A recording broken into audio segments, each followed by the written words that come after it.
Thanks, Tyler. I wonder, going into this game, you had a chance to play in the final in the Nations League coming on as a sub. What did you take away from that experience of playing in a game with those types of stakes against Mexico, and how much do you try to pull away from those experiences of the kind of the emotion and the mental side that's needed to be competitive in these big rivalry games with big stakes on them? Thank you. Yeah, I mean, I think that the experience that we gained from playing in those tournaments over the summer gave a lot of different players the opportunity to play in big games. The big takeaways obviously from that were raising 2 trophies at the end of them, and that was our goal in the summer.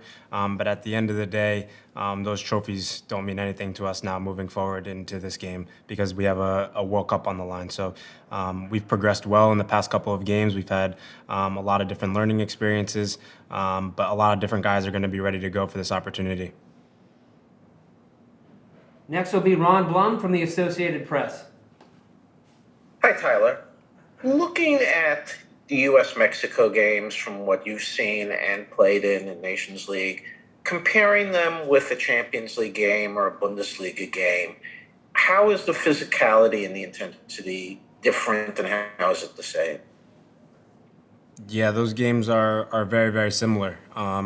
When you look at Mexico's team, there's so much quality all over the field, and they have a lot of players that are playing in Champions League. So from a Champions League perspective, yeah, it's very, very similar. You're playing against, high quality players. So the rivalry of the game speaks for itself. You have to be ready to compete and battle, and I think we'll be ready for that. Next will be Brian Strauss from Sports Illustrated. Thanks, guys. Hey, Tyler. Mexico had the upper hand in this rivalry for a while, and then you guys kind of punched them in the mouth this summer. And I'm just curious how you expect the team to respond to that. Have you guys talked about how that might affect the way Mexico approaches the game? Do they get a bit more vicious? Do they double down on what they normally do out of pride or habit? Or do you expect them to kind of change things up? Like, okay, this wasn't working against the U.S. We're going to try something dramatically different. Well, what kind of response do you expect from them after what happened this summer? Yeah, I mean, what we expect from the game in general is one that you see in all big rivalry games. A lot of energy, a lot of tenacity, a lot of bite, but Mexico always brings that. And I think that Tata Martino will obviously have this group well prepared for a big game. But when we look at this game, obviously our takeaways are that we want to have 3 points after this game. This is a big game, a home game. We're going to have a good energy with the crowd that we're going to have here in Cincinnati. So we have to come out and we have to be well prepared to bring the energy. We'll go next to Grant Wall. Hey, Tyler. There have been a couple of occasions now when the central midfield has been you and Yunus Musa and Weston McKennie. And I'm wondering, especially about Musa, what you see from him and how you try to complement him and what you're trying to do together as a central midfield. Yeah, I mean, I think that the most important thing for us when we play together is that we feel like we have really good chemistry together, a really good balance, different qualities. I'm a little bit more of holding and a little bit more defensive minded, whereas Eunice and Weston are both really, really box to box. They offer a lot in the attack. They're both athletic. They win their duels. But particularly Eunice, his ability to take the ball and cover a lot of ground. He breaks so many lines at the same time with his dribbling ability. So, his quality on the ball is, it's someone that you can give the ball. He'll hold the ball. He won't lose too many balls. And, he keeps the team well connected between the defense and the offense.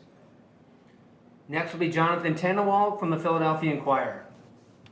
Thank you, Michael, and thank you to Tyler. I know you were asked a minute ago about, the Nations League final against Mexico, and that was but historically, this has been the really big one for the U.S. and for Mexico. And I wonder if it still feels that way for you guys and for you in particular.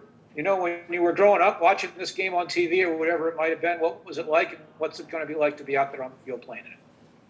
Yeah, watching these games growing up, you always got super excited to watch the Mexico-U.S. rivalry. A lot of players that I admired on both sides of the teams, whether it was U.S. or Mexico. So I always remember watching those games and remembering guys flying into tackles, battling for each and every ball. Really every single play in these games matters against such quality opponents. So yeah, we expect the same thing. I played in a couple games against Mexico now, and all the games are it requires a lot of energy, a lot of focus, a lot of determination on both sides of the ball. So yeah, I've been mentally preparing for that. The team has been well prepared throughout this week. Having an extra day of training or a couple of days of training with not having such a congested window helps us prepare for this. So we feel well prepared now. Next, we'll go to Michael Lewis. Hey, Tyler, how you doing? Thanks for doing this. Joe Scally's in his first camp with the team. I just wanted to get your impressions of him. He plays in the same league as you, and have you given him any advice? Yeah, so I've talked to Joe a couple times. Him obviously coming from New York. I think he played against my younger brother when I was growing up, and that just goes to show how young the group is that we have here. But yeah, when I first talked to him, I told him, feel comfortable around the guys. You deserve to be here. What you're doing in the Bundesliga speaks for itself now. You've kind of established yourself as, the main starter there. So, when he comes into this camp, he can, feel well respected. Everyone respects him, his quality. He's shown well in all the trainings, working really hard. So it'll be interesting, when his opportunity comes, how he does. But we're going to support him every step of the way. Next, we'll go to Ivis Galarcep from SBI Soccer. Tyler, thanks for the time.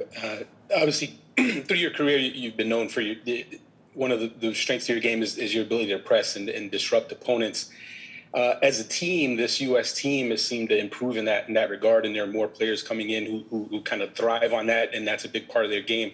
How have you seen this group evolve and grow and get stronger at that part of the game, and how important is that going to be against Mexico, taking them out of their comfort zone and not allowing them to just kind of have their way with the ball and with the game? Yeah, absolutely. When you play against teams that have so much quality on the ball and they're good in possession, one of the best ways to disrupt that is by pressuring them. So when Greg came into the cycle, 2 years ago, one of our main talking points was going to be our transitional game, and there's no better way to create transitional moments than in good pressure situations. So we have a lot of guys now that, respectively at their clubs, they play in teams that are playing high pressure, and I just think in general now more and more teams around the world are playing that fast-paced type of soccer. So I think that when we come into the team, we all feel very comfortable taking the risk to sometimes step out of position, sometimes to make pressure when needed, and we all have big engines. So we want to run, we want to pressure because we know that's going to give us advantages on the other side of the ball. So yeah, we feel well connected. We practice it a lot, so we're very comfortable doing it. Next will be Ryan Talmadge from Goal.com. Hey, Tyler, you mentioned a few minutes ago about how kind of growing up with the rivalry, and that's part of it. But one part of rivalries is that it's also defined by those that are kind of in it in the moment. And you guys are just sort of starting to live it as a group and starting to define what your moment in this rivalry is like. So I wanted to ask, how do you kind of see all of this now that you're in it and looking towards the future, now that things are definitely going to change with World Cup qualifying, now that these two countries are working together a little bit more domestically, how do you kind of see this rivalry evolving?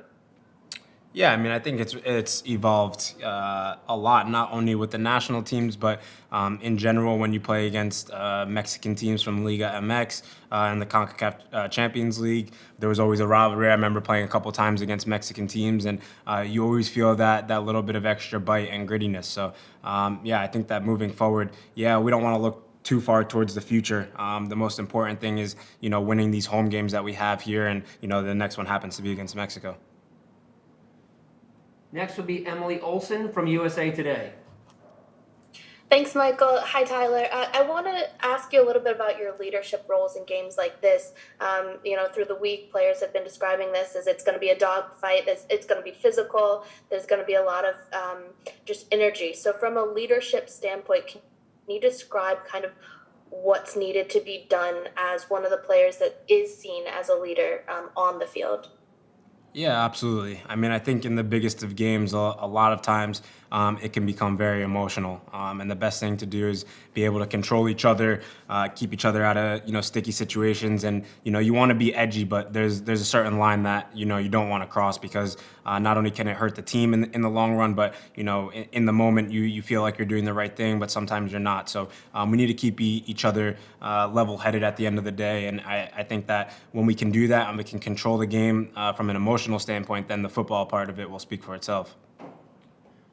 Next will be Sam Stascoll. Thanks, Michael. Thank you, Tyler.